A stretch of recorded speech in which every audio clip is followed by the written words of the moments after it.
Bonjour et bienvenue sur Tant que je serai noire. Aujourd'hui, nous allons parler d'infertilité avec une invitée assez spéciale que j'apprécie énormément. Donc pour rappel, Tant que je serai noire, c'est le podcast qui aborde le désir et non-désir de maternité. Et je tenais aujourd'hui à traiter d'un sujet assez sensible et tabou au sein des communautés afrodescendantes, qui est l'infertilité. L'invité que je reçois aujourd'hui a un parcours assez intéressant parce qu'il prend en compte son non-désir de maternité qui du coup a été, on va dire, créé à la suite de son infertilité. Donc j'arrête de parler et avant de donner la parole à mon invité, je tenais à vous inviter à vous abonner à la chaîne YouTube, à liker, à partager, voilà. Merci beaucoup. Salut Sandrine. Salut. Comment tu vas ? Ça va très bien. Ouais, top. Est-ce que t'es confie, t'es bien ? Non, c'est bien, super.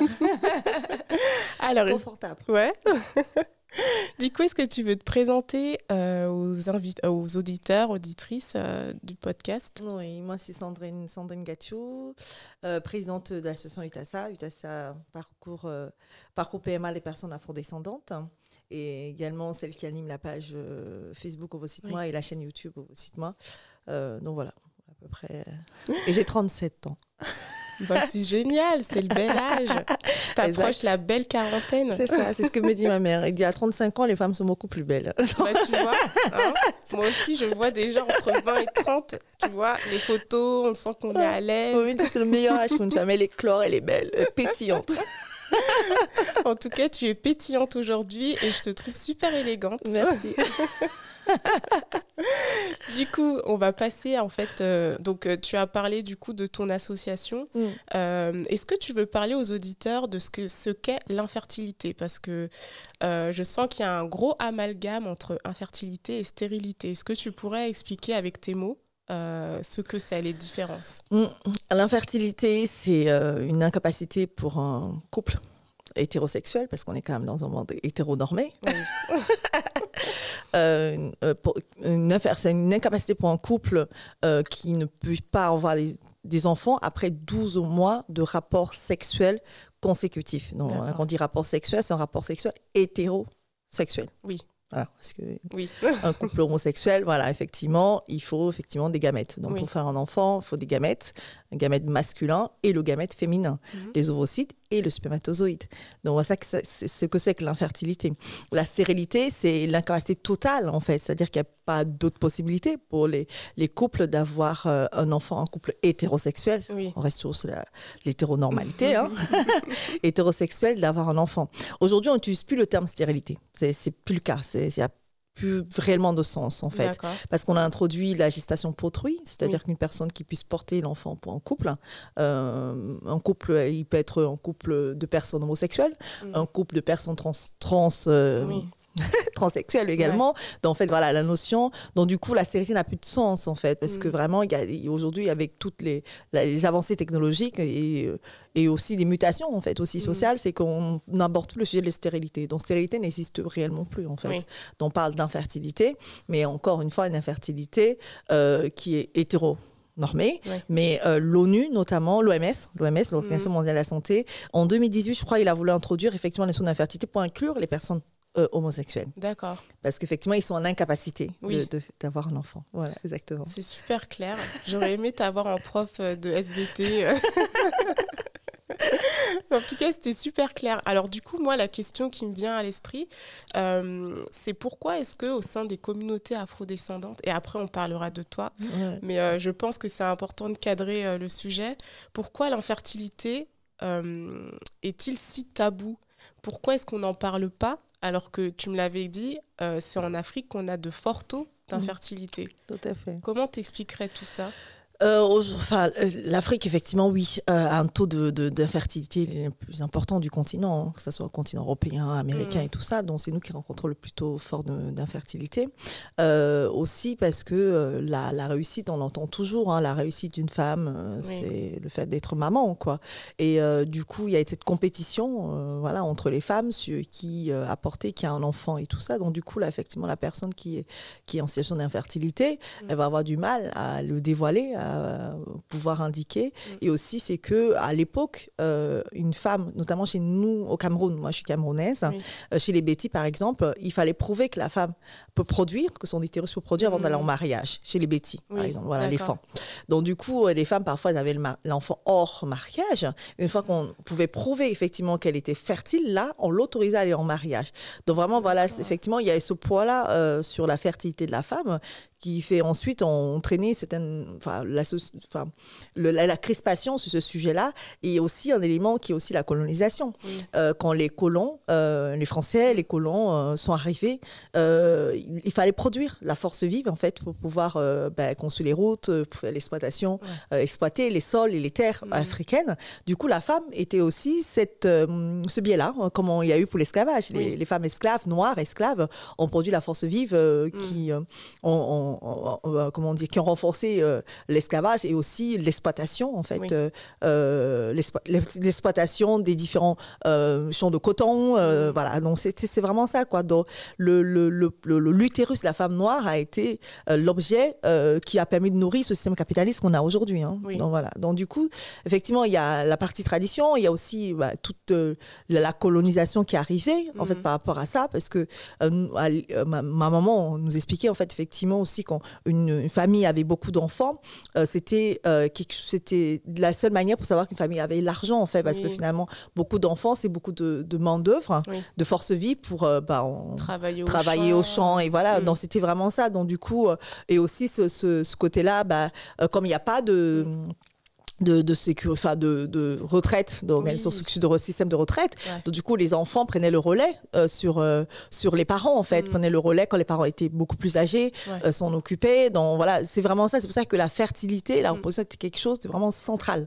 C'est vraiment central. Donc, du coup, quand une femme ne pouvait pas, finalement, c'était, on la rejetait. Enfin, c'était vraiment un rejet. Et aussi, c'est incapacité pour elle d'entrer dans le système qui a été conçu de cette manière. Exactement. Donc, du coup, la société la rejetait. Parce que c'est un peu la même chose qu'on peut faire le même parallèle avec les personnes homosexuelles, parce qu'on est dans un monde hétéronormé, et donc du coup elle est en retrait finalement du système qui a été défini en fait, c'est ça.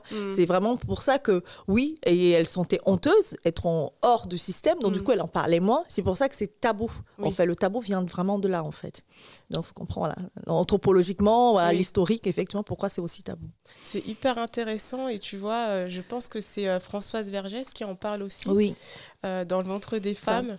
Et en fait, quand on voit ça, on se dit, mais le capitalisme, parce que du coup, c'est un peu à la base, le patriarcat et le capitalisme, en fait. Et de se dire, en fait, que nos utérus, au final, c'était le four commun, encore une fois, pour la main-d'œuvre. Et de déconstruire ça, je pense que c'est assez complexe. Et moi, ce qui me rend encore plus triste, c'est que la plupart du temps, ce sont des femmes qui vont justement alimenter en fait cette idée qu'il faut avoir des enfants. Mais voilà, c'est une déconstruction en fait à avoir. Oui, non, c'est en fait chaque personne, c'est qui est quelque part humain aussi. On essaie de s'intégrer à un groupe en fait pour on se construit vis-à-vis du regard des autres en fait, et se déconstruire du regard des autres, ça prend énormément de temps parce qu'on est conditionnés là-dessus. Donc du coup et les femmes en fait, même quand elles vont pointer l'autre, c'est d'avoir finalement une acceptation vis-à-vis, une meilleure place en fait, et se battre pour avoir une place entre elles, parce que c'est déjà rude, le système est très rude pour les femmes. C'est clair. Donc c'est ça, c'est que celle qui va se battre pour avoir une meilleure place, elle va pouvoir avoir un peu de comment dire, de soupape en fait aussi par rapport à ça. Et en fait, il faut vraiment voir même le parallèle avec les femmes noires esclaves en fait. Parfois, une qui était appréciée du maître blanc. En fait, c'est ça, on se battait entre nous pour être appréciés finalement, de se conformer à ce que le système demande, le système de domination demande en fait finalement. Donc moi, en fait, voilà, mais il faut faire comprendre ça effectivement aux personnes dans ces démarches-là, que finalement, la lutte entre elles, c'est pas une forme de détestation de la femme vis-à-vis d'une autre femme, en fait, c'est qu'elle essaie de trouver sa place au soleil, quoi. Oui, c'est ça. C'est la meilleure place, quoi. C'est ça. Ok. Du coup, on va faire un petit retour en arrière, notamment sur ton enfance. Donc, tu as dit que tu venais du Cameroun, tu as même cité ton ethnie. Donc voilà, comment c'était l'enfance de Sandrine ? Mon enfance c'était super. Enfin, j'ai eu des parents vraiment, surtout ma maman. Hein. Ma maman, elle est née, enfin, on appelle le quartier Nouvelle à Douala. C'est un peu comme le quartier des 3000 à Courneuve. D'accord. Maman, c'est une femme populaire. Ah ouais. Ouais. C'est une femme vraiment populaire. Donc du coup, effectivement, elle aussi habitait derrière la prison de Nouvelle. Hein. Enfin, la prison de Nouvelle, quand quelqu'un me dit prison de Nouvelle, c'est la prison assez rude, quoi. Donc voilà, quoi. Donc, et du coup, on avait cette éducation-là et maman qui était assez libertaire. Enfin, pour l'époque, vraiment, moi, je trouve maman était pas une femme conformiste. Elle était conventionnelle, mais pas conformiste. D'accord. Donc du coup, on avait certaine liberté, en fait, liberté d'être ce qu'on souhaite être.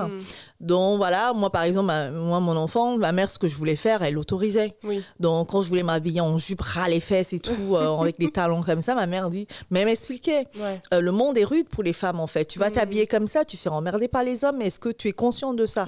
Mais viens pas après me chauffer les oreilles là pour me dire que maman, ma mère c'était ça. C'est vraiment, elle explique que, ok, tu veux porter ça, c'est bien, mais sache que le monde est rude à l'extérieur. Donc c'est ça, quoi. Donc par exemple, ma mère avait confectionné ma tenue pour le bac, j'avais le ventre ouvert, enfin, tu sais, la fente, la belle fente comme ça, mes cuisses. Donc tout le monde dit, mais c'est ta mère, ta mère elle s'est sortie comme ça. Oui, elle savait, elle m'a même vu qu'elle a conçu le truc, quoi. Donc c'était ça, et ma mère, l'avortement, enfin, elle nous parlait beaucoup de l'avortement, elle c'était dans le sens où non, on va pas avoir des enfants pour les faire souffrir. Donc elle nous a tellement sensibilisés là-dessus, elle parlait aussi de sa vie, de son vécu, ou de ses regrets en tant que femme. Donc du coup, ma mère, on avait vraiment les sujets assez très très ouverts sur ces questions-là, en fait, ma maman et moi. Donc du coup, oui, l'enfance qui a été mon conditionnement aussi, c'était une ouverture par rapport aux choses, parce que ma mère m'a expliqué comment on met le préservatif à l'âge de 9 ans. Ah oui. Voilà, donc il y a des trucs comme ça, elle nous parlait de sexualité, elle nous parlait ouvertement de sa hantise, c'est qu'on ait une grossesse précoce, quoi. Enfin, parce qu'elle dit, de toute façon, l'enfant, chez une femme, peut détruire effectivement sa carrière et sa vie, quoi, parce qu'on n'est pas préparé à accueillir un enfant, ça peut être un grand impact sur sa vie, elle nous enseigne beaucoup. Elle dit, t'as vu qu'on avait ça à la maison, là? Toi, tu aimes bien les livres, les cahiers, là. Voilà ce qui t'attend. Voilà, c'était un enfant, et tu crois pas que je vais m'occuper de ton enfant. Hein. Il va vous regarder, là-bas, tu vas te démerder avec. Ma mère, c'était ça. Donc finalement, tu savais que tu étais elle responsabilisait beaucoup, maman. Beaucoup. Donc du coup, en fait, chaque fois même que tu poses les actes, elle te renvoie vers ta responsabilité. Oui. Et ça, c'est quelque chose que j'ai grandi avec ça. J'ai vraiment grandi avec ça, qui m'a beaucoup construit sur certains... en grandissant, en fait. Voilà. Donc, voilà. Ma mère est conventionnelle, mais elle est quand même, pour une femme de son époque, anticonformiste. C'est super d'avoir une maman comme ça, Et du coup, tu avais des frères et sœurs? Oui. Non, nous sommes 5. 4 filles, un garçon. Okay. Le dernier, c'est le garçon et tout. Donc, même mon petit frère, même par exemple, elle me dit, j'ai besoin de passer du temps avec ma copine dans une chambre, je vais le payer. Je dis, allez, amuse-toi bien, par contre, mets les préservatifs, parce que moi, je n'ai pas envie d'entendre, tu l'as. J'adore. Ah ouais, d'accord, on se croirait dans les séries, tu sais, afro-américaines. Mais tu imagines pas que ça puisse se passer à Douala, en fait. Oui, non, mon petit frère, c'était ça. En fait, par contre, je suis partie au Cameroun en 2012. Hein, il m'a dit, oui, je veux passer du temps avec ma copine. J'ai dit, ok, c'est combien que tu as besoin pour la chambre d'hôtel? Ah ouais. Ah oui, j'ai dit, tes parents vont pas apprécier. Donc, allez, je te donne, tu vas profiter. Il dit, mais par contre, mets les préservatifs, parce que moi, c'est bon, quoi. Je veux pas de problème. Je veux pas de problème, quoi. Donc, j'ai dit ça. Et là, il me dit, oh, grande sœur, laisse tomber. Et du coup, tu es l'aînée ou tu es la deuxième? En fait, mes parents, j'ai une grande sœur qui est adoptive. Donc, du coup, c'est pour ça que moi, la question même de l'adoption, c'est pas des sujets pour moi, c'est un non-sujet chez moi, en fait. Donc, du coup, ma grande sœur, voilà, quoi, elle est adoptive. Et moi, je suis la première, enfin, génétiquement de mes parents, mais j'ai une grande sœur. Donc, il y a ma grande sœur, moi, après, nos deux sœurs et mon petit frère, en fait. D'accord, donc, ok. Une jolie fratrie. Ouais, voilà, exactement. Une fratrie. Après, on a les désaccords. Oui. Moi, je suis la plus anticonformiste de toutes, en fait. Donc, voilà. Donc, nous sommes... après, il y a les éléments qui nous rassemblent tous, mais on a des désaccords parce que c'est normal. Après, chacun grandit. C'est ça. Comme on dit chez nous, on accouche un enfant, on n'accouche pas son cœur. J'adore. Est-ce que tu veux expliquer le concept? Parce que du coup, là, je suis... En fait, parce que nous au Cameroun, ma mère, elle disait, l'enfant, quand il est dans ton ventre pendant 9 mois, il t'appartient. D'accord. Mais une fois que tu le sors de ton vagin, il n'est plus à toi. D'accord. Il appartient à la société. Okay. Et en plus, tu ne peux pas accoucher le cœur de l'enfant, donc tu peux pas le modeler comme tu le souhaites. D'accord, je vois. Par rapport à la projection. C'est ça, la projection des parents, donc que l'enfant soit conforme à ce que tu vois. Non, on accouche un enfant, mais on n'accouche pas son cœur. J'adore. Ah, mais je vais le noter là, je le garde. Donc, du coup, ouais, nous sommes vraiment différentes, en fait, parce qu'on a eu des parcours aussi cheminement différents de la vie. Mais nous, en fait, ce qui caractérise notre famille, c'est vraiment se dire les vérités. Oui. Ah non, mais nous, il n'y a pas de sujet tabou chez nous. Transparence, ah non, mais c'est. Ah ouais. Ça, vraiment, on se prend la cœur. Ça, non, mais il y a les cris. Hein. Oui, il y a les cris chez nous. Ah oui, ça, c'est les vérités sont cash. D'accord. Ah oui. Ça, c'est ça. C'est vraiment ça qui caractérise notre famille. Donc, on va se dire les choses cash en face. Ouais. Chacun d'accueillir, voilà. Tu vas digérer de ton côté, tu reviens. Mais c'est ça, quoi. Mais après, voilà. Et du coup, finalement, on a cette forme d'amour qui est d'agir avec responsabilité. Ouais. Donc, je peux être en désaccord avec ma grande sœur, elle le sait, je suis en désaccord sur plein de sujets avec elle, mais c'est que je serai toujours présente, en fait. Oui. C'est ça, en fait, pour moi. L'amour, c'est agir avec responsabilité. C'est ça, la famille voilà. aussi, Voilà, c'est ça. Ouais. Moi, je peux plein de sujets, je vais en désaccord avec ma petite sœur qui est au Canada, je vais être en désaccord total avec elle, mais c'est qu'il arrive quoi que ce soit, je serai là présente. Oui. Ouais. La première personne, elle le sait. Donc, je vais être là, en fait. Donc, nous, notre famille, c'est comme ça, quoi. C'est vraiment, on peut en désaccord, voilà. Et après, voilà, on va, par contre, quand il s'agit de résoudre des problèmes plus importants, on va être là. D'accord. Voilà. C'est super intéressant. Et du coup, là, j'essaie de jouer la chronologie. Ouais. Donc, tu es né au Cameroun, tu as grandi au Cameroun. Et après, tu décides de venir faire tes études en France. C'est ça.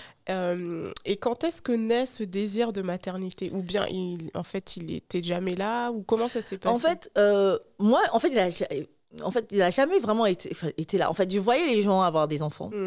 Moi, quand je suis arrivée en France, déjà, on a un parcours migratoire. Le parcours migratoire, j'observe nos dynamiques, nous sommes la communauté. Et là, je vois les difficultés que nous rencontrons, les difficultés de logement, les difficultés de travail, d'emploi. Et là, je me dis... Et là, j'avais dit à mon amie, on est toujours amis aujourd'hui, j'avais 25 ans. Quand je vois nos problèmes, laisse tomber. Je pense que chaque personne noire doit avoir l'enfant à 40 ans. Oui, le temps de vraiment construire une vie, stabilité professionnelle, stabilité financière, pour accueillir l'enfant en toute quiétude. Là, je dis, non, oh non, Viviane, franchement, c'est 40 ans, laisse tomber. Ouais. Mais parce que voilà, moi, c'était ça. Et aussi, c'est que quand j'étais dans une relation, je ne me sentais pas en sécurité avec un homme, je ne faisais pas d'enfant. Oui. Je faisais pas d'enfant. Non, je mettais un stop du coup à la relation. Moi, par exemple, j'ai eu une relation avec un homme caucasien. Je suis restée 8 ans avec lui. J'ai jamais voulu d'enfant avec lui. C'était une relation, voilà, il y avait beaucoup de violence au sein de la relation et j'ai jamais voulu l'enfant. Je dis pas, j'avais toutes les cliniques, enfin toutes les pharmacies où j'avais noté qui me donnaient la pilule le lendemain. Donc, je notais là, non, elle a dit à mon nom, je passe sur l'autre, elle a dit à mon nom. Finalement, en fait, il y avait tellement une hantise que moi, prendre des pilules le lendemain, ceci, je le faisais quand je loupais. Et aussi, moi, l'avortement, c'était pas un débat. Avec ma mère, on avait abordé la question. Donc, moi, c'était pas un tabou d'avorter, en fait. Donc, du coup, moi, j'ai dit, même si, d'aller dans le centre on parle de PMA, oh là là, planning familial, voilà, planning familial. Pour une IVG, c'est pas un tabou chez moi. J'en faisais pas, déjà même à l'époque, l'utérus, c'est un objet de cristallisation, quoi. Donc, moi, j'en faisais pas ça. Ouais. Et du coup, voilà, après, j'ai vu mes amis, mes copines avoir des enfants. Et même à 25 ans, je me disais, je comprends pas. Parfois, je prenais même pas la pilule pendant 6 mois, j'avais pas d'enfant. Quand j'étais avec mon ex-caucasien, j'avais pas de grossesse. Je dis, et j'avais dit à ma cousine, Linda, mais je crois que je suis infertile. Ah ouais, elle me dit non, j'avais ça. Bah oui, parce que je me dis, attends, 6 mois comme ça de rapports sexuels consécutifs, t'as pas d'enfant. Ça pue. Ouais.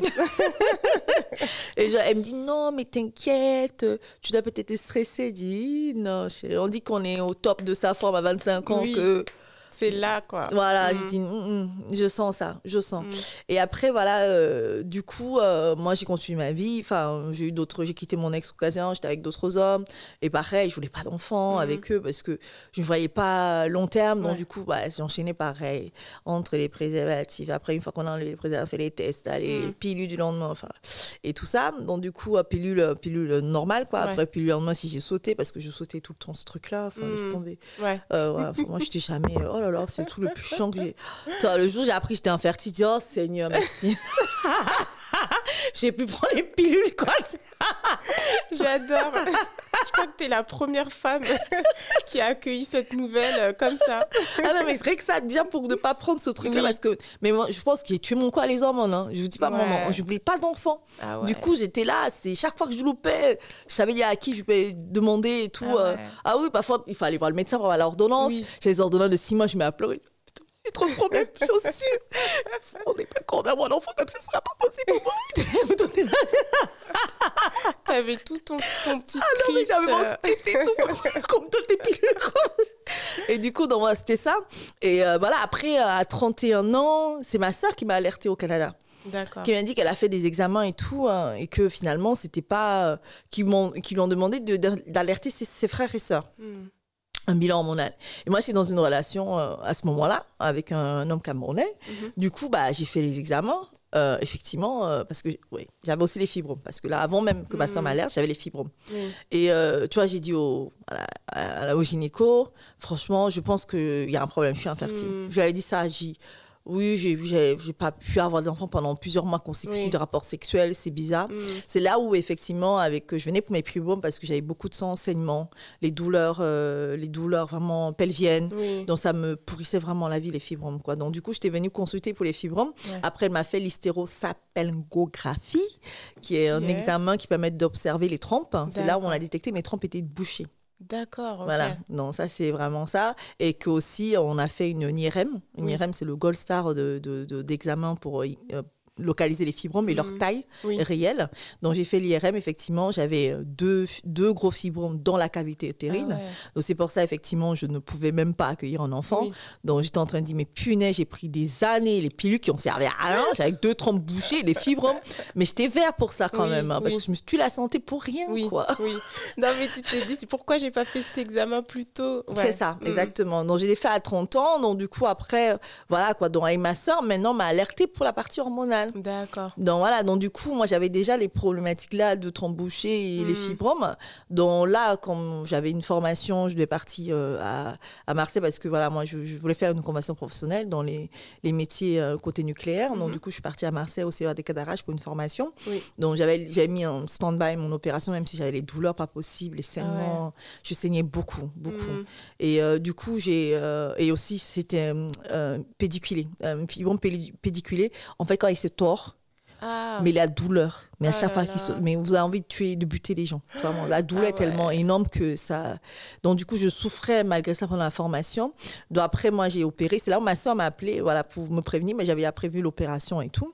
Et là, à ce moment-là, que j'ai entendu parler du dendrocyte, que là, j'ai dit punaise. Donc j'ai le jackpot, quoi, en fait. Donc j'ai fait l'examen hormonal, en fait, et j'étais en insuffisance ovarienne, en fait. D'accord. Voilà, prématurée. Donc j'avais voilà, les ovaires d'une femme de 45 ans à 30 ans. Ah oui. Donc c'est ça, en fait. Donc très, très basse. Donc après, le médecin me dit, mais... Oui, mais pourquoi vous ne faites pas? Parce que c'était un chef de PMA, en fait, de l'hôpital Orange, dans le sud de la France. Il me dit, il fallait faire comme toutes tes sœurs, là, d'avoir les enfants super tôt. Mais tu ne sais pas que vous avez les fibromes tout le temps qui vous empêchent d'avoir les enfants. Enfin, voilà, vraiment, là, tu rentres dans ce parcours-là et tu comprends maintenant ce que c'est qu'être infertile et tu mets le mot que tu es infertile. Donc, il a prononcé ça, vous êtes en incapacité d'avoir un enfant. C'est dur de l'entendre. Ah oui. C'est moi qui n'ai jamais, effectivement, le désir de maternité, ce que je disais, je ne voulais pas. Mais quand une fois maintenant qu'effectivement on se pose la question d'en avoir et qu'on nous dit qu'on ne peut pas en avoir, c'est ça. Ça fait quelque chose. Hein. Parce que voilà, on se dit, on a la possibilité, mais qu'on sait qu'on n'a plus cette possibilité-là. Là, on se dit panique. Ouais, exactement, c'était vraiment la panique. Et du coup, j'ai refait des examens hormonaux parce qu'on a refait 2 fois pour vraiment prouver que c'était vraiment ça. Et là, il m'a dit, vous êtes orienté vers le don. Ah ouais. Et c'est là où ça a été vraiment la descente aux enfers pour moi parce que c'était vraiment dur ce coup près là, cette décision là, je suis infertile. Et c'était tous les problèmes, je connaissais les problèmes des fibromes et des trompes bouchées, donc je savais qu'il y avait une possibilité d'une PMA, ce que m'avait dit le gynéco avant que je parte en formation à Marseille, mais je savais pas que c'était aussi grave comme ça. Donc quand il m'a annoncé encore d'endométriose, je dis mais attends, c'est quoi? Voilà, c'est ça. Donc les ovaires qui fonctionnent pas, l'utérus qui est pas non plus dans les bonnes dispositions, les trompes qui sont bouchées. Donc du coup là, j'ai vraiment compris que effectivement mon cas était, comment on dit au pays, laid. Mon cas était mauvais. Donc, c'était vraiment pour moi, la descente aux enfers. Ouais. Vraiment, là, c'était vraiment très, très difficile pour moi. Parce que, ouais, j'avais jamais entendu parler d'infertilité aussi. Oui. C'est ça aussi, c'est que... qu'on n'en parle pas. On n'en parle pas, c'est la communauté noire, quoi. Donc, et là, du coup... j'ai commencé à m'informer parce qu'en plus ma relation avec l'homme camerounais, je lui avais expliqué, enfin déjà avant même qu'on se rencontrait, je lui avais dit que j'étais infertile. D'accord. Donc j'avais dit ça. Oui. Moi je suis quelqu'un assez transparente en fait, donc de dire vraiment comment ma situation, parce que c'est que l'enfant est tellement quelque chose de déterminant dans les couples. C'est clair. Pour moi je dis que l'enfant est le tombeau d'un couple, c'est pas le. Ouais. Pour moi l'enfant c'est le tombeau d'un couple. Tu inverses le. Voilà, parce qu'effectivement sans enfant le couple ne tient pas. Ouais. Pour toi. Pour moi, oui. L'enfant, vraiment, c'est ça qui permet de faire tenir le lien entre les. Parce que finalement, les gens, parfois, n'ont rien à se dire. C'est de gérer l'intendance. Oui, non, mais moi, c'est vraiment ce que j'ai observé dans la dynamique de beaucoup de couples, en fait. C'est que sans l'enfant, il n'y a pas de lien. Il n'y a pas de lien entre eux. Parfois, ils gèrent l'intendance de l'enfant. Finalement, ce qu'ils partagent réellement entre le couple, il n'y en a pas, en fait. Mais bon, c'est après la thérapie, effectivement, d'observer les mécanismes, ou les interactions avec les amis, les gens que je rencontrais, que j'ai vu ça, en fait. Donc, du coup, voilà, c'était ça. C'était que je lui ai dit ça. Et il m'a dit, oui, je vais t'accompagner. Mais bon, entre les mots et les actes, il y a toujours un gap. J'ai compris, j'ai vu même sa violence au sein du couple. C'était très violent. Parfois, les rendez-vous ne m'accompagnaient pas. Et aussi même l'acte sexuel, parce que, certes, on avait des deux tons embouchés.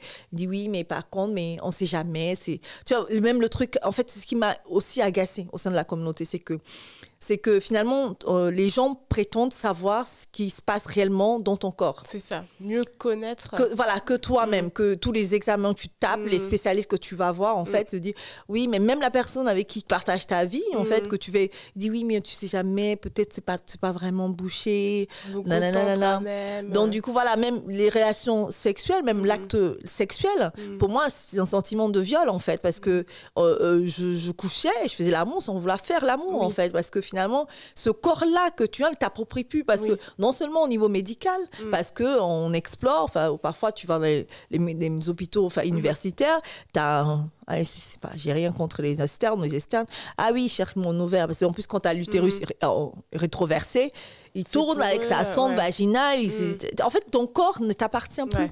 Il appartient au corps médical et même en fait. C'est ça, et même dans ton couple, même ton utérus, ton vagin appartient à quelqu'un, quoi. C'est trop, quoi. C'est trop. En fait, c'était vraiment ça qui était vraiment difficile, en fait, dans tout ce parcours-là. C'est les phrases racistes. Tu vas au séco de Chiltigen. Il y a beaucoup d'enfants, on va recommencer avec le dandovocyte. En fait, t'en as marre, en fait. T'en as marre de tout ça. En fait, t'en as marre qu'on te rend plein la gueule, en fait. Ou pourquoi tu fais pas d'enfant? Mais une cousine m'a demandé ça, qui venait du Cameroun. Je dis, j'attends quelqu'un me donne les ovocytes, tu veux le faire? En fait, c'est toujours des phrases comme ça, des remarques violentes. Mais vraiment, en fait, voilà, c'est ça. Et c'est là où je me suis dit, en fait, parce que porter ce masque-là en permanence, de sourire, de nanana, c'était dur pour moi, parce que je ne sais pas porter les masques, en fait. Je ne sais pas le faire. Donc, du coup, c'est très dur pour moi de porter les masques, de faire semblant d'être bien alors que je ne suis pas bien. Une fois après Marseille, je suis partie voir mon chef à Paris. Et il me parle, je me suis effondrée dans son bureau. J'ai pleuré. Et il me dit, Sandrine, et lui m'a dit, il me voit toujours pétillant, qui sourit, il dit, je t'ai jamais vu autant mais c'est quoi si t'arrives dans ta vie, mais t'es malheureuse. Et là, il m'a dit ça, mais il avait raison. Et je me suis mis il a percé. Je me suis mis éclatée, je lui ai expliqué tous mes problèmes. Il me dit, c'est pas à moi d'expliquer ça, c'est à ton mec avec qui tu vis, en fait.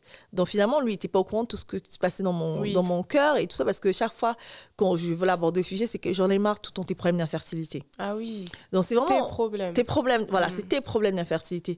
Donc du coup, effectivement, à ce moment-là, quand j'ai voulu aborder, parce que c'est un trop-plein entre la famille, même ma mère qui est aussi pareil, ce que je dis, même ma mère pourtant qui nous a élevés, mais oui, l'enfant de dire que elle sera peut-être pas grand-mère.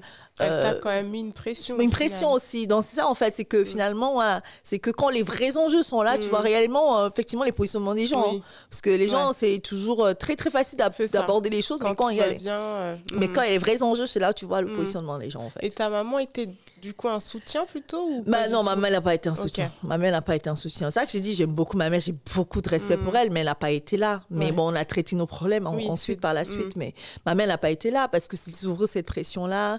Mais il n'y a pas d'autre solution. Je dis, maman, j'en ai marre de tout ça, tout ça. Oui, mais ok, essaie de voir comment et tout. Mais est-ce que... Moi, je ne prononce jamais le nom de mon l'ex-camerounais parce que je ne prononce pas son prénom, j'appelle le connard. Le connard, voilà. Moi, je l'appelle comme ça parce que donner un prénom, c'est l'humaniser. Moi, voilà, je l'humanise pas. Donc voilà. Au moins, c'est clair. Dans le connard, elle me dit oui, tu as parlé au connard et tout. Est-ce que j'ai dit oui, maman, il soutient pas, et tout ça, j'en ai marre et tout ça. Et même, je voulais le quitter à l'époque parce que oui, ça aussi. Ah, mais parce que je suis féministe, je sais que je suis quelqu'un qui ouvre sa gueule. Non, je sais. Donc ouais, mais tu vas pouvoir la fermer maintenant. Il y a des amis, quand j'ai coupé les ponts avec des amis camerounais, hommes, qui me disent ah, maintenant que tu es fertile, là, pourtant, on va plus t'entendre. Parce que moi, je disais aux gens, en fait, aussi. Aux gens proches, j'arrivais à le dire. Donc, c'est ça, avant de dire publiquement, je dirais déjà à mon entourage assez proche. Normal, quoi. Voilà, exactement. Donc, du coup, je sais qu'il y a des femmes, par contre, que j'ai suivies, qui disent même pas. Ni aux amis, ni aux trucs, il n'y a que l'homme et elle, leur mère. Wow. Donc moi, je disais vraiment à des amis et tout, enfin, copains, parce que amis maintenant, copains, je les disais, mais du coup, c'était vraiment, on te renvoie maintenant, en fait, quand tu es déjà plus bas, tu es en souffrance, on t'écrase, mais laisse tomber, j'ai dit, j'ai vu le vrai visage de cette personne, en fait. Et du coup, non, mais ça a permis de balayer. Ah, j'ai balayé, j'ai nettoyé mon entourage. Ouais. Ah ouais, j'ai bien nettoyé. Ah, franchement. Lors des épreuves. Oui, oulala, franchement, chaque fois, on dit, l'infertilité, c'est la plus belle chose que Dieu a voulu me donner, en fait. Mais vraiment, parce qu'aujourd'hui, avec du recul, ça a été ça. Mais du coup, voilà, c'était ça, tu vas moins la fermer. Et voilà, même mon amie, que j'aime beaucoup, Viviane, qui dit, oui, mais ma fille m'appelle, parce que ça m'appelle ma fille. Parce qu'on a une relation très, très fusionnelle, tous les deux, elle et moi. Ma fille, si tu le quittes, qu'il y aura d'autres personnes qui vont t'accueillir, qui vont en tant que, voilà, parce que tu es en capacité d'avoir un enfant, est-ce qu'il y a d'autres hommes qui vont accepter ça? En gros, reste en prison, quoi. C'est ça, exactement. Reste dans la relation. Du coup, j'étais en tension et ma mère, je la supportais plus. Quand elle me parlait, je l'agressais au téléphone. C'est vraiment ma mère et moi, on s'entend. En fait, c'est que de la violence. Et même moi, ce que je renvoie, c'est que la violence et tout ça. Et je n'étais plus dans l'accueil des gens, en fait. Je devenais très, très violente, même dans mes propos. Tu sais, je dis, toi, en fait, c'était ça. Et du coup, en fait, quand j'ai parlé à mon ex, au connard, du coup, effectivement, j'ai dit, ça suffit de faire semblant. C'est là où il m'a battue. Voilà, il m'a battue violemment. C'est le 14 février 2016. Il m'a battue violemment et il a pété l'os au niveau de ma dent. Il y avait ma sœur était venue me rendre visite chez moi. En fait, j'étais partie. J'avais trouvé après Marseille une belle mission dans le nord-est de la France qui répondait à mes opportunités parce que le but c'était de reconvertir. Ça aussi, on m'avait demandé d'arrêter de ne pas aller à mon opportunité parce que une femme infertile, il faut qu'elle choisisse entre la fertilité et la carrière. Donc ça, encore une fois, même c'est le corps médical qui me l'a dit. Oui, un shit-again. Je vais demander, oui, mais comme j'ai envie d'avoir, j'ai une opportunité d'emploi dans le nord-est, comment ça se passe? Il faut choisir, madame. Et là, en fait, c'était tellement violent. Ouais, c'était trop violent, en fait. C'est que en fait, tes choix ne t'appartiennent même plus. La société, tu dois faire tout ce qu'on te demande, en fait. Et t'es comme une marionnette, en fait. Voilà, en fait, t'es un absent fruit. Tu sers à rien. Ouais. Un œuf sans fruit, ça sert à rien, en fait. Tu sers à rien, on va te dire ce qu'on doit faire de toi, en fait. Du coup, j'ai quand même pris, je pense que le connard, il a eu du mal à accepter ces décisions de ma part. C'est que malgré tout, ce que mon père disait, ton premier mari, c'est ton travail, Chandrine. Voilà, merci papa, il a raison. Donc du coup, j'ai quand même investi de l'argent pour me former, pour aller à Marseille. Donc du coup, j'avais une opportunité d'emploi, j'allais pas dire non, quoi. C'est clair. Voilà, donc je suis partie. Donc il avait un peu le mal à l'accepter, en fait. Parce que je lui demandais de me suivre. Parce que en général, un homme ne suit pas une femme, c'est une femme qui suit l'homme. Là, tu lui en demandais trop. Ah oui, t'es infertile. Tu prends de mon boulot et tu me demandes de te suivre. Ouais. Tu vois, donc ça passe pas. Donc du coup, oui, donc, il m'a battue et j'avais mon opération 10 jours après, la violence. Sauf que j'ai pas... je savais que c'était un homme noir, j'étais dans une région quand même qui votait à majorité de Front National. le Rassemblement national. Donc, du coup, je n'ai pas appelé la police. Hein, parce que oui, j'ai pas appelé exprès. Je me dis, je ne sais pas à quelle sauce il va être mangé. Parce qu'on est quand même dans une région quand même raciste. Ouais. Donc, tu ne sais pas ce qu'on peut faire d'un homme noir. Parce que déjà, même moi, j'ai eu des problèmes avec des voisins qui m'ont appelé Bamboula, qui ont fait venir la police chez moi. Enfin, voilà, ils vont commencer à... Tu vois, leur imaginaire, l'homme noir violent et tout ça. Enfin, je voulais pas... J'avais peur... Je voulais pas qu'on... Qui voilà, il en a su parce que je connais nos difficultés aussi de s'intégrer dans ce pays. Et voilà, ce rapport vis-à-vis de ce racisme systémique, en fait, je sais dans quel pays on est. Du coup, je n'ai pas appelé la police parce qu'en plus, la gendarmerie était juste derrière chez moi. Ah ouais, donc, si j'appelais, oui, pour le protéger. En fait, j'ai pas appelé. C'était ton bourreau. C'était mon bourreau, exactement. Du coup, j'ai dit quitte chez moi. Je veux plus te voir, en fait. Je lui ai dit, je veux plus te voir. Et du coup, en fait, moi, j'habitais dans le nord-est, lui, il habitait dans l'est. D'accord. Donc, voilà, lui, il habitait à l'est et tous nos parcours, en fait, étaient faits dans l'est de la France. Donc, du coup, moi, j'avais une opération à l'est de la France, à Mulhouse. Oui. Il m'a foutu à la porte, il m'a dit, je veux plus te voir, tu viens plus chez moi. Voilà, tout ça, c'était difficile de trouver un centre de convalescence. Oui. Voilà, et tout, pour après l'opération. Oui. Parce que je voulais pas dire aussi aux médecins que j'ai été battue, parce qu'ils allaient reporter mon opération. Ouais. J'avais déjà mal avec les fibromes, j'en pouvais plus, je perdais beaucoup de sang. Ouais. Moi, je voulais en finir avec ça, quoi. Et du coup, voilà, ça, en fait, j'ai appelé tout le sud. Oui, je m'appelle Madame Gatchou. Non, ne loue pas. Donc, il y a un qui m'a dit, je loue pas aux personnes noires. Ah, carrément. Ah oui, il a dit carrément au téléphone. J'ai dit, si j'avais enregistré, j'aurais dû mettre l'audio pour enregistrer. Donc, je m'attendais pas à cette nouvelle. Ou même Airbnb, je réserve, on annule. Ah ouais. Ah oui, parce que je voulais... Après, qu'est-ce que s'est passé? J'ai dit, bon, Sandrine, t'as pas le choix, là. Donc, j'ai envoyé ma photo en sang. Ouais. Donc, je saignais sur tout le visage, à tout le réseau camerounais, ses potes à lui, disant j'ai été battue parce que je suis infertile. J'ai besoin d'un logement de convalescence. Je ne sais pas où aller après l'opération. Surtout que la myomectomie par laparotomie, c'est comme la césarienne. Ah ouais. Et puis, tu dois rester 3 semaines à l'ité. Enfin, tu ne dois pas bouger, faire des marches. En fait, donc oui, tu devais avoir un lieu pour m'accueillir. Donc, du coup, effectivement, là, il y a un de ses amis, en fait, qui m'a écrit, qui m'a dit « Ouh là là, je ne savais pas que c'était comme ça. Je ne savais pas que tu étais infertile. Je ne savais même pas que... » Il m'a dit « Bon, là, c'est une urgence. Et on connaît le pays, qui est le pays ici pour nous. On n'a pas... Nos familles sont au pays. Ouais. » Ma famille au Cameroun, quoi. Donc, c'est la famille vraiment qu'on a, c'est la communauté, en fait. C'est la communauté, c'est les solidarités, c'est de la communauté. Du coup, il m'a dit, Sandrine, je vais t'accueillir à la maison. Donc, lui, il m'a accueilli vraiment chez lui. Donc, il est venu me voir à l'hôpital et tout. Et le connard, il s'est pointé quand même à l'hôpital. Hein. Il a osé se pointer à l'hôpital. Et j'ai hurlé, j'ai dit, il va me tuer, il va finir ce qu'il a commencé. Donc, du coup, il a fui parce que voilà, j'étais à l'hôpital.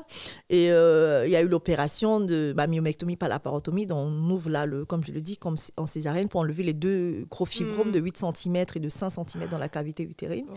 C'est comme si on avait une grossesse de 3 mois. Ouais. C'est fou. Hein. Ouais.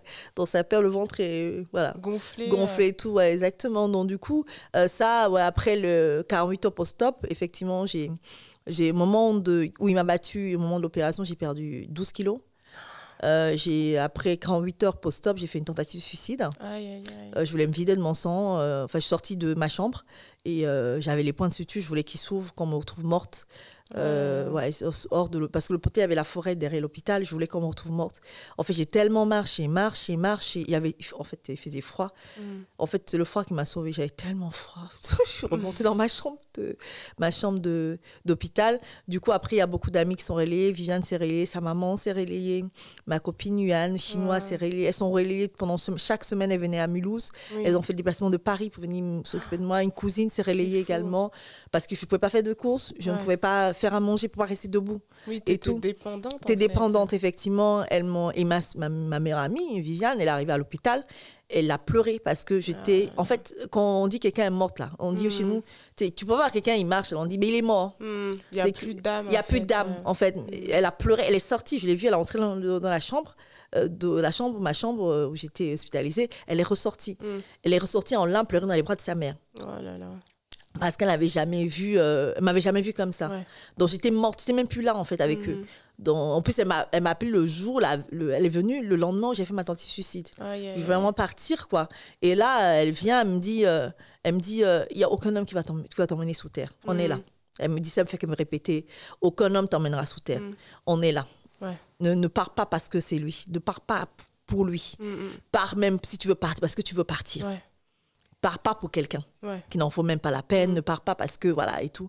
Donc elle fait que me dire ça, elle me dit et tout, elle me dit on est là ensemble, on sera là ensemble et tout, ne pars pas.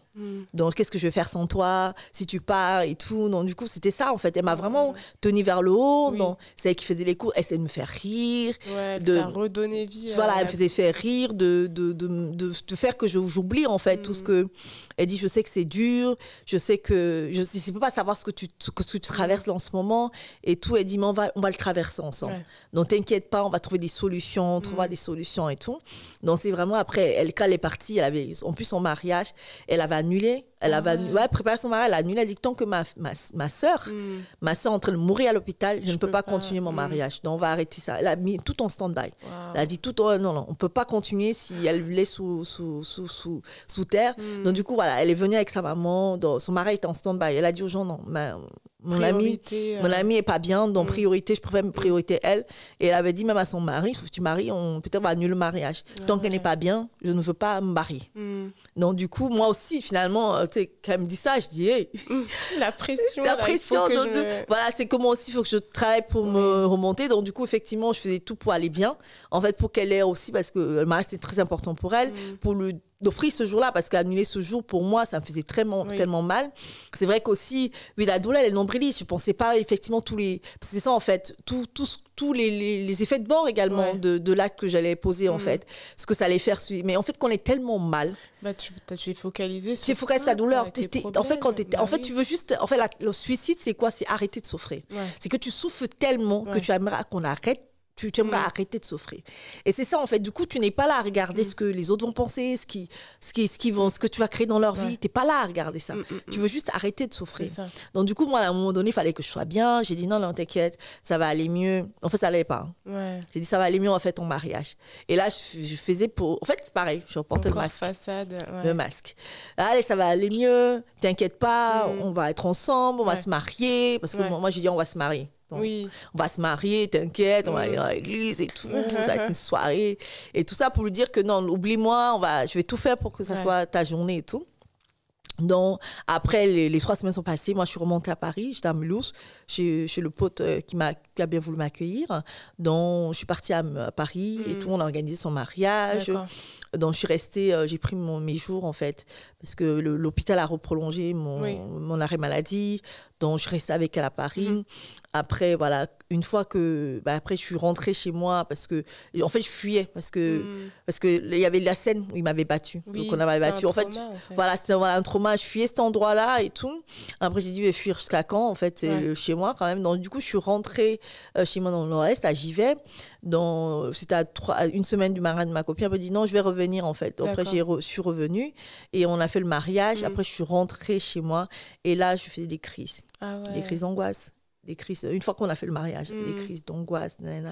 Chaque fois, j'allais aux urgences et on fait tous les examens. Madame, vous n'avez rien. C'est après là, le médecin urgentiste me dit, madame, vous avez besoin de voir quelqu'un. Un psy. Exactement. Et tu as suivi une thérapie du coup? Une thérapie de 10 mois à hauteur d'1 fois par semaine. D'1 fois par semaine, j'allais voir le thérapeute parce que je savais que j'allais encore continuer. J'allais repartir dans une tentative de suicide. Il fallait que tu j'étais vraiment pas, j'étais pas bien. Je pleurais chaque jour le matin. Je me lève, je pleure. Et oui, entre-temps, j'ai rencontré l'homme actuel, enfin, avec qui on est en train de séparer aussi. L'homme actuel. Donc du coup, effectivement, lui...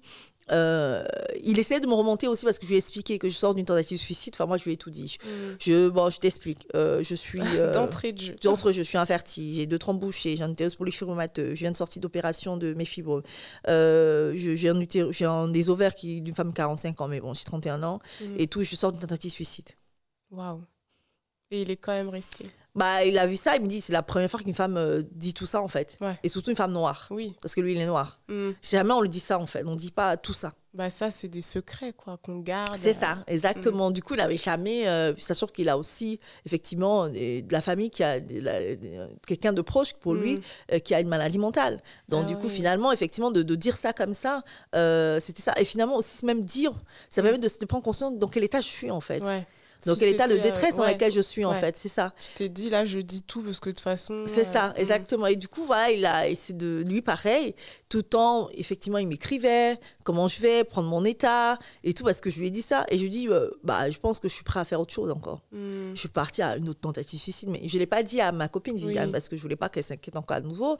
Du coup, qu'est-ce que j'ai fait? Je suis allée prendre mes pieds, je suis allée en thérapie. Oui. C'est là en thérapie où on a exploré beaucoup de questions. Et même, tu sais, à chaque fois, ma mère, c'était compliqué, ma mère et tout. Et là, le thérapeute m'a dit, mais qu'est-ce qui se passe si vous arrêtez la relation avec votre mère, là? Parce que ça ne vous fait pas du bien, ça ne vous préoccupe pas du bien. Parce que même ma mère, elle m'a dit quand même, ouais, t'as accepté avec ton infertilité, il faut repartir avec lui. Malgré la violence. Malgré la violence, en fait. Et là, j'en voulais à ma mère. Je dis, putain, comment tu peux dire ça à ton enfant, quoi. Ton enfant souffre déjà, tu vas encore la ramener dans la gueule du loup, là. Mais c'est quoi, ça? En fait, tu n'existes pas, la femme infertile. Tu sers à rien. Tu sers à rien, en fait. Tu sers juste à produire, en fait. Et tant que tu produis pas, ce qu'il y a un truc qui sort de ton utérus, tu n'existes pas. C'est fou. Tu n'existes pas. Il faut que tu sois conforme à ce que la société attend de toi, en fait. Et cette lutte-là était interne chez moi, quoi. Du coup, j'ai fait la thérapie, j'ai coupé les ponts avec ma mère. J'ai écrit à mon père, j'ai dit, papa, j'ai rien contre toi, mais toi aussi, je vais couper les ponts avec toi parce que tu me parles de maman, ça me saoulait. Et j'ai dit à mes soeurs, ma grande sœur qui est en Belgique, j'ai dit, ne t'avise pas de parler maman. Oui. Donc, tu veux avoir de mes nouvelles, parle-moi de moi, mais ne parle pas de maman. D'accord, ouais. On ne parle pas d'elle et tout. Donc, je disais même à ma petite sœur au Cameroun, je ne veux pas entendre parler d'elle. Je ne veux pas envie d'entendre parler d'elle. Aujourd'hui, là, je n'ai pas envie. Donc, si vous voulez prendre mes nouvelles, prenez mes nouvelles. Mais si vous pensez que vous allez aborder maman, même avec vous, je coupe les ponts. Ouais. Donc, c'est vraiment ça, quoi. Moi, le but, c'était d'aller mieux et tout. Et du coup, en fait, voilà, avec la thérapeute, on a exploré beaucoup de questions. Ouais. Beaucoup de questions sur l'infertilité, sur moi, mon vécu, effectivement, mon enfant, parce que c'est les psychosomatiques. Oui. J'ai compris que c'est les maladies somatiques que je développais, en fait. Oui. Les problèmes cardiaques, voilà, les crises d'angoisse, j'avais un peu d'eczéma aussi. Je rendais compte de ça. L'hypertension aussi artérielle, je cumulais beaucoup de choses, quoi. Et du coup, on a abordé, et c'était d'explorer tous ces mécanismes-là. C'est là où elle m'a demandé une question fatidique. Pourquoi vous voulez un enfant? En fait, on ne pose jamais aux gens pourquoi ils ont fait. C'est ça. Jamais. Jamais. Et là, j'ai fait... Je dis, ma chérie, dans mon cœur, je vais poser un problème, tu dis, comment me créer des problèmes. Je t'ai dit que je suis en train de chercher un enfant, tu me dis pourquoi je veux un enfant. Mais moi, je ne comprenais pas sa question. Je dis, mais c'est pas possible quand même. Mais de quoi elle me parle, celle-là encore?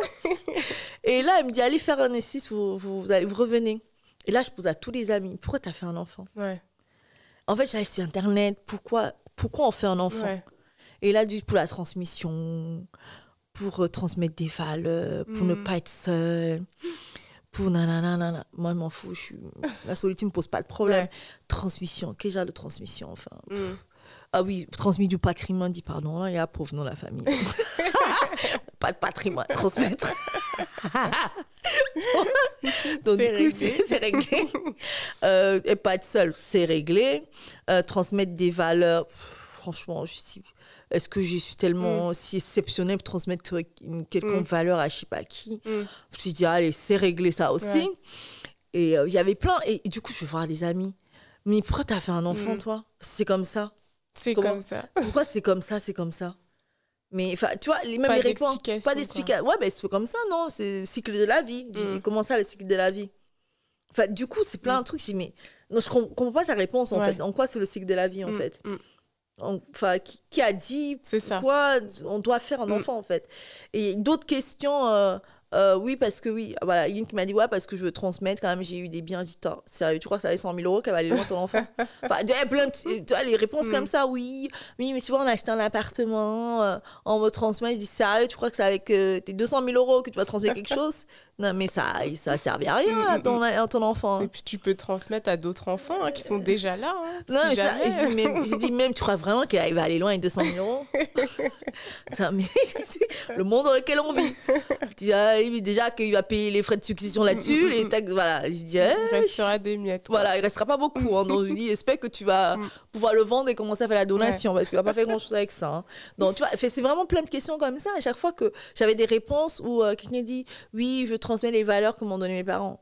Et là, je fais, parce que tu vois, voilà, tes parents, c'est exceptionnel ou il y a quoi de spécial ce que tes parents t'ont transmis? Il y avait plein de questions comme ça, je répondais à chaque fois, donc je titillais les gens et je voyais que ça les agaçait parce que je posais, mais en quoi ils sont exceptionnels, les valeurs que t'ont transmis tes parents, que pour transmettre aux gens? En quoi c'est exceptionnel? Et là, le blanc. Bah oui, le blanc, dis-moi quelles sont les valeurs que tu trouves exceptionnelles, parce que t'as besoin que l'humanité, que quelqu'un l'ait dans cette humanité.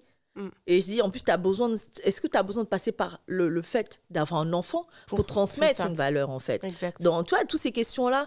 Et c'est là où je suis revenue, et on a réabordé avec la psy et tout. Et le fait qu'elle m'a aussi demandé de parler de mon parcours, ce que tu viens de faire là. Et là, j'ai compris que je ne voulais pas d'enfant. Ouais. En fait, mais entre-temps, j'avais fait les parcours de PMA aussi. Hein. C'est là où j'ai compris, effectivement, j'avais vraiment la notion d'enfant, en fait. Je l'avais pas. En fait, j'avais pas cette notion d'enfant là, et que oui, il fallait suivre, se conformer. C'est ça. Se conformer. Une femme doit avoir un enfant, et même si ça m'a coûté un peu cher, parce que j'ai quand même fait la PMA avec don d'ovocytes à l'étranger, au Portugal, et aussi en Ukraine, hein, parce que j'ai dû renoncer au phénotype noir. Hein, oui, à un moment donné, t'as pas les moyens. Hein. Wow. Parce que ça aussi, c'est un gros financier. Ce qui m'agace beaucoup chez les femmes, c'est qu'elles ne disent pas le montant qu'elles payent à l'étranger. Et ça m'agace profondément. Parce qu'à un moment donné, moi, je suis quelqu'un qui aime l'argent. J'aime parler d'argent assez aisément. Moi, il n'y a pas de problème avec l'argent. Moi, je n'ai pas de tabou vis-à-vis de l'argent. Moi, j'ai une relation, c'est plutôt agir avec responsabilité vis-à-vis de l'argent. On est dans un monde capitaliste, on ne peut pas faire sans argent. Celui qui arrive à faire sans, qui m'explique comment on fait. Non, mais c'est vrai, qui m'explique comment on fait sans argent. Donc, du coup, moi, j'ai dépensé quand même, j'ai pris un crédit quand même de 7 000 euros, de 8 000 euros. Et j'ai pris 7 000 euros de mes économies. Ah oui, quand même. Donc, voilà, pour financer la PMA à l'étranger. Et là, je suis rentrée dans les méandres de la PMA, le marché procréatif, donc toutes ces questions-là, sur les gamètes noirs, la prédominance des gamètes blancs, caucasiens, le marché procréatif qui est raciste aussi. Enfin, on rentre dedans, on rentre dans ces méandres, on se pose plein de questions. Et là, mais du coup, en fait, effectivement, le fait que mon psy m'avait demandé d'aller réfléchir à la question pourquoi je veux un enfant. Et même dans le parcours PMA, je me posais plein de questions. Pourquoi ça? Je me suis fait gerter des groupes de PMA à l'étranger parce que je posais trop de questions. Je remettais en question certaines choses. Comme Yann qui dit oui, on est parents. Oh non, mais avant même d'être parents, on est déjà parents. On dit non. Qui t'a dit ça? Enfin, je dis, mais en quoi tes parents? Parce que... Et là, je dis, mais en quoi le fait de porter un enfant pendant 9 mois, tu dis à parents? Mais la parentalité, c'est pas intuitif. C'est pas inné. C'est pas inné. Et c'est là où je suis rentrée maintenant effectivement dans les questionnements de la parentalité. C'est quoi être parent, en fait? Parce que même avec le questionnement vis-à-vis de ma mère, en fait, d'être situation où tu demandes d'aller chez le bourreau. Est-ce que c'est ça être parent, en fait? Finalement, le parent, c'est d'assurer des besoins émotionnels à l'enfant. C'est ça, en fait, de l'apporter une sécurité et émotionnelle à cet enfant-là, une sécurité affective. Mais c'est quoi être parent réellement, en fait? Donc, je me suis effectivement, toutes ces interrogations, je me suis dit, mais finalement, en fait, les gens ne sont pas parents. Non. Les gens élèvent leurs enfants. Exactement. Ils élèvent les enfants. C'est deux choses complètement différentes. Donc, du coup, tous ces réflexions-là, ma déconstruction. Et là, j'ai compris que je n'étais même pas prête pour être... Même s'il fallait que je sois ça, j'avais plus de désir, certes. Mais être parent, je suis loin de là. Je suis loin du compte. Parce qu'il faut se déconstruire aussi ce que les parents nous ont appris, qu'on croit que c'est vrai, alors que ce n'est pas vrai. C'est pas faux. Et je voyais aussi comment mes amis autour... Parce que maintenant, je observe avec mes vrais yeux maintenant. Parce que parfois, on est dans des réalités. On n'observe pas avec un regard neuf. C'est ça. Une fois qu'on a fait on est dedans, on a fait la thérapie, qu'on se déconstruit. On se dit, putain, waouh, je ne voyais pas les choses comme ça. Et là, je vois, honnêtement, mes copines qui sont pas mamans sont pas heureuses dans leur rôle de parents. Elles sont pas heureuses là-dedans. C'est tout le temps des plaintes à longueur de journée, à quel point c'est harassant, parce qu'on a des hommes qui ne supportent pas le coût de la reproduction. C'est finalement elles qui supportent le coût de la reproduction. Je ne les vois pas épanouies dans leur rôle de parents. Et effectivement, là, j'ai dit, ouh, pas pour moi. Non, et là, j'ai compris que non, il y a des souffrances que moi, j'ai dit aux gens, j'aime pas souffrir. Moi, vraiment, c'est parce que quand je les dis, les gens rigolent. Mais non, il y a des souffrances, j'aime pas aborder. Enfin, j'aime pas entrer dedans. Moi, c'est ça. C'est pour ça que je vais prendre la fuite assez rapidement. Quand d'autres vont continuer, moi, je vais fuir. Mais c'est humain aussi, d'un côté. C'est ça. Moi, il y a vraiment des souffrances où vraiment, je vais vraiment mettre le pied direct sur le frein pour dire ah c'est pas pour moi. Je laisse d'autres continuer, mais pour moi c'est pas possible. Donc du coup effectivement toutes ces questions là, même oui les questions même de ma carrière, parce que voilà je suis quelqu'un qui est une femme ambitieuse, qui peut faire beaucoup plus le travail effectivement que le vie de maternité. Je me suis rendu compte de ça. C'est un choix. Moi vraiment voilà, maternité c'est pas un choix pour moi en fait. Donc du coup je suis plus épanouie aujourd'hui quand je travaille, c'est ça qui m'épanouit en fait. Donc du coup voilà, donc toutes ces questions là au travers de ma thérapie que m'a posé le psy, parce qu'elle me dit parce que je vous entends parler de votre histoire là, vous y restez 8 ans avec un an, vous voulez pas d'enfant. Quand le connard vous a tapé, vous avez tout de suite dit on arrête tout. Vous continuez votre vie seule. Elle dit vous savez, les gens qui veulent l'enfant ne se posent pas toutes les questions que vous posez. Et quand je lui ai raconté, la réponse était là en fait. C'est ça. Elle dit vous avez posé la question qu'à 25 ans, avec toutes les problématiques qu'on a, si 40 ans pour avoir un enfant. Elle m'a dit en fait vous ne voulez pas avoir un enfant. Vous n'en voulez pas. Mais tu te voilais la face. C'est ça, vous n'en voulez pas. Elle m'a dit ça. Je vous ai demandé de poser parce que vous m'avez raconté votre parcours, vous m'avez raconté votre vie. C'est pour ça que je vous ai posé cette question. Pourquoi vous voulez un enfant? Pourquoi vous acharnez autant? Je vous vois en lutte. Effectivement, quand on est en lutte par rapport à quelque chose qu'on veut obtenir, c'est que ce n'est pas juste pour soi. C'est que je luttais trop, j'étais trop en lutte en fait. C'était pas ma voie en fait, c'était pas mon cheminement, c'était pas vers là j'aurais pu aller. Je forçais en fait. Je souffrais tellement dans la PMA, mais c'était horrible pour moi. Je souffrais tôt, je fais des trucs, je dis mais c'est pas, j'ai pas envie de le faire. Mais oui, parce qu'il faut rester dans le conformisme, dans la convention, il faut avoir un enfant, c'est comme ça, c'est pas. Et du coup, je luttais tout le temps. Et même quand je renvoyais les questions aux gens, je dis mais en quoi t'es exceptionnel, est-ce que tes parents t'ont donné pour transmettre à quelqu'un? Ça peut être violent pour la personne.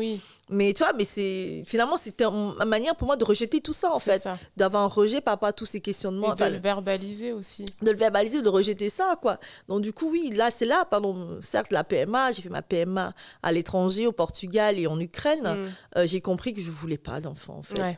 Et même, j'écoutais beaucoup de femmes dans la PMA qui parlent de leurs désirs. Et moi, je ne me retrouvais pas en elles. Tu te disais, mais pourquoi je ne ressens pas la même chose? C'est ça, exactement. Pourquoi je n'ai pas ce désir-là qu'elles ont? Mais pas, elles sont en larmes. Mais tu sais, je ne suis pas en larmes comme elles. Vraiment, je faisais que les observer comme ça. J'aimais bien écouter dans les réunions avec les femmes de PMA. Puis je me dis, mais je ne les ressens pas. Je ne suis pas comme elles. Je suis pas comme elles. Et du coup, j'ai appris à m'écouter. Je ne suis pas comme elles. Je n'ai pas de désir. J'ai vraiment pas de désir. C'est fou la déconstruction du coup que tu as vécue, parce que, enfin, tu vois, moi c'est clair, c'est crystal clear, je n'en veux pas, tu vois. Et toi, du coup, de voir que tu as eu quand même un cheminement, et comme tu disais, ces œillères qu'il fallait que tu, du coup, écartes, et à travers la souffrance, c'était pas si simple en fait. Et de se dire pourquoi on en arrive à des situations comme ça. Non, c'est ça. Parce qu'effectivement, c'est que si on m'avait permis cet espace-là, même au sein de ma famille, mes parents, l'espace que oui, on peut ne pas avoir désir d'enfant. Il faut être OK avec ça. Mais en fait, c'est ça, c'est que j'ai lutté. J'ai beaucoup lutté, en fait. Et c'est ça. Et toi, tentative de suicide, parce que je luttais énormément. Je luttais dans ce parcours-là. Je luttais. C'était pas juste pour moi. Mais on n'a pas laissé cet espace-là. Et c'est pour ça qu'aujourd'hui, moi, je suis plutôt dans militer qu'on accueille les gens dans leur individualité, comme ils sont. Le désir d'enfant, il faut être OK avec ça. Le non-désir, il faut être OK avec ça. C'est ça. On n'est pas tous pareils. Ben oui, c'est ça. Et tu parlais tout à l'heure d'arbres sans fruits, et on a fait une chronique sur ce sujet. Et effectivement, tu vois, tu peux ne pas avoir de fruits, et c'est normal. En fait, chaque arbre a sa fonction. Il y en a qui sont là juste pour avoir des feuilles. Exactement. Et voilà, c'est l'écosystème. Tout à fait, tout à fait. Et j'aime bien cette idée qu'il faut laisser le choix à chacune. Et je pense que dès le plus jeune âge, on devrait expliquer aux enfants. Il y a des gens qui ont des enfants, il y en a qui n'en ont pas. Et c'est très bien. Exactement. Voilà. Même mes petites nièces, elles le savent, les enfants de ma sœur.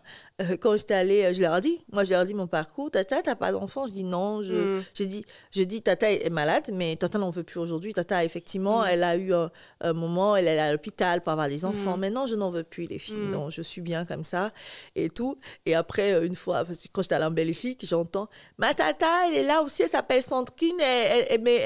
Comme c'était une Sandrine, mais qui avait un enfant. Mais elle veut pas d'enfant, Tata Sandrine, elle veut pas d'enfant et tout, elle. Donc, du coup, j'ai aimé ça, en fait. Que l'enfant, voilà, elle a dit oui, non. Elle a dit, voilà, elle avait des problèmes pour avoir un enfant, maintenant elle veut plus d'enfants. Veut plus... Et là, j'ai aimé, parce que finalement, il faut qu'on présente toutes les réalités aux enfants, en fait. Et comme ça, qu'ils savent que c'est OK aussi. C'est OK de ne pas vouloir avoir un enfant. Il faut être OK avec ça. Et du coup, est-ce que, parce que tu es quand même assez militante, enfin, je te mettrais dans la case militante sur pas mal de sujets, est-ce que c'est quelque chose aussi qui te parle, le fait de peut-être faire des tours dans des écoles, tu vois, pour parler de ce sujet, parce qu'à l'école, on n'en parle pas du tout. Oui, non, mais effectivement, moi, j'avais, parce que là, j'avais écrit à l'université de Saint-Denis, je voulais aborder ce qu'on appelle l'éducation à la fertilité. Oui. Parce que beaucoup de gens, quand je parle de l'infertilité, disent « Ah, ça ne me concerne pas ». Je dis non. Tout le monde veut potentiellement des enfants, dont la fertilité te concerne. Oui. Ça concerne tout le monde. Par défaut. Ça concerne tout le monde par défaut. Et aujourd'hui, les gens ne se rendent pas compte, en fait, on a de moins en moins, on a les enfants de plus en plus tard. Oui. La fertilité parle aussi de la conservation ovocytaire. Vous pouvez, et aussi, dans la communauté, je dis, mais conservez. Vous pouvez conserver. Demain, même si vous n'en voulez pas, vous donnez à un couple qui en veut. C'est ça. Mais au moins, c'est là. Au moins, c'est là, en fait. C'est ça. Et beaucoup de monde de trentenaires aussi ce schéma d'attendre un homme pour avoir un enfant. Oui. Ça, c'est un autre épisode. Oh là là. Donc voilà, moi, je dis aux femmes, non, à un moment donné, pour moi, il n'y a pas besoin, ce schéma-là, de toujours hétéronormé, qu'il y a besoin d'un homme dans la vie. Non, il n'y a pas besoin d'un homme dans la vie d'un enfant. Il y a besoin des personnes qui sont suffisamment armée pour pouvoir apporter une sécurité affective et financière. C'est tout. Génial. C'est tout. Là, tu as bien résumé c'est quoi la parentalité et ça résume extrêmement bien. Est-ce que tu aurais un message peut-être à donner à une jeune femme, par exemple, qui est là et qui lutte en fait entre ce tiraillement, je veux des enfants, j'en veux pas. Quel serait le message que tu lui donnerais ? Pour une jeune fille qui a 22 ans, en fait, effectivement, lui rapporter qu'il y a les chiffres aussi, la fertilité baisse, l'environnement, les premiers environnementaux vont affecter également la fertilité. Donc, du coup, de conserver. D'accord. Et d'être OK de ne pas savoir si elle veut ou n'en veut pas. Enfin, il faut être OK avec ça.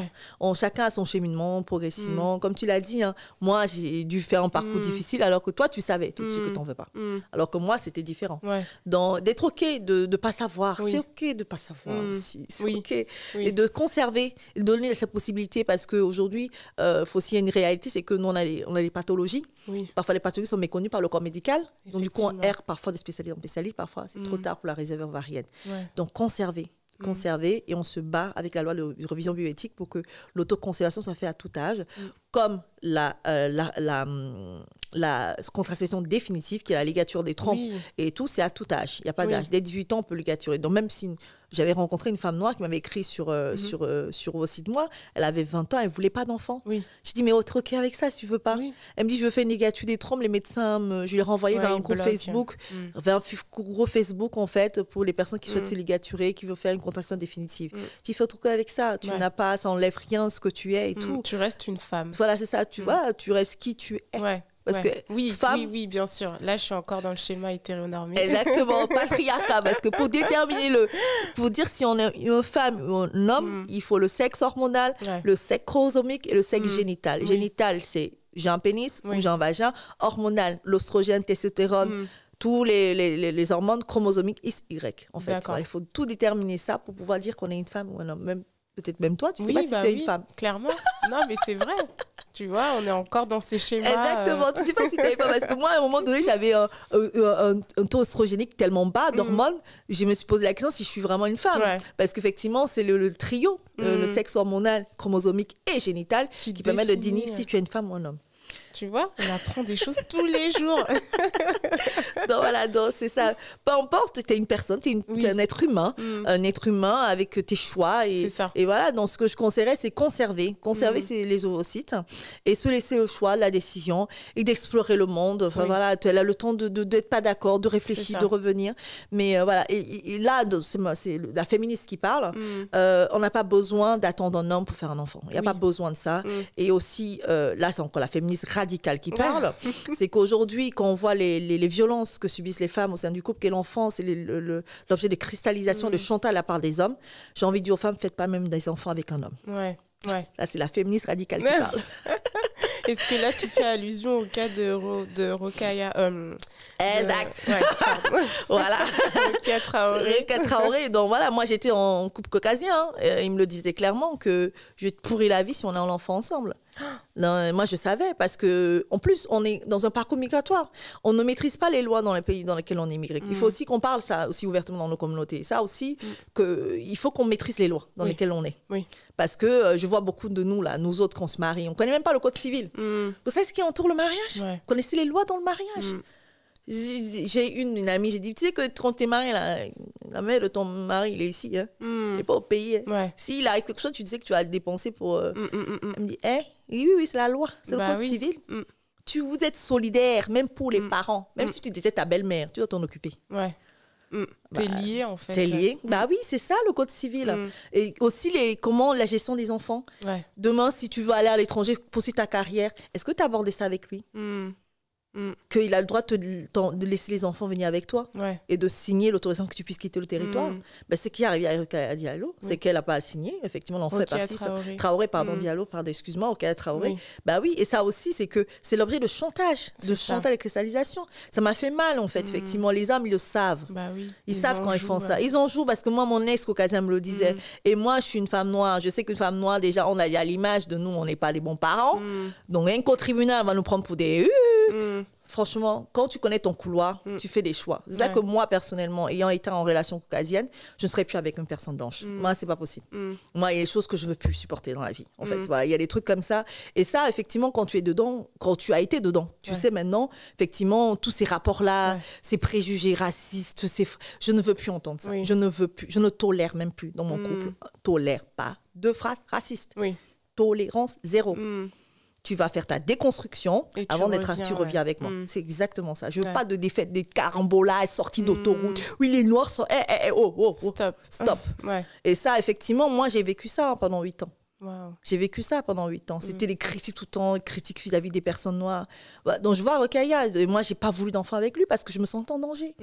Et c'est ça que ça me fait mal, en fait. Mais nous, même les personnes noires, on devrait regarder tous ces lois-là. Finalement, c'est un contrat avec l'État. Un enfant appartient à l'État. Toujours. C'est intéressant. Les gens croient que non. Certes, tu as la responsabilité parentale, mais en cas de défaillance, c'est l'État qui prend le relais. Oui. Et c'est là qu'on voit, par exemple, aux Antilles, ce qui s'est passé avec les enfants de la Creuse, par exemple.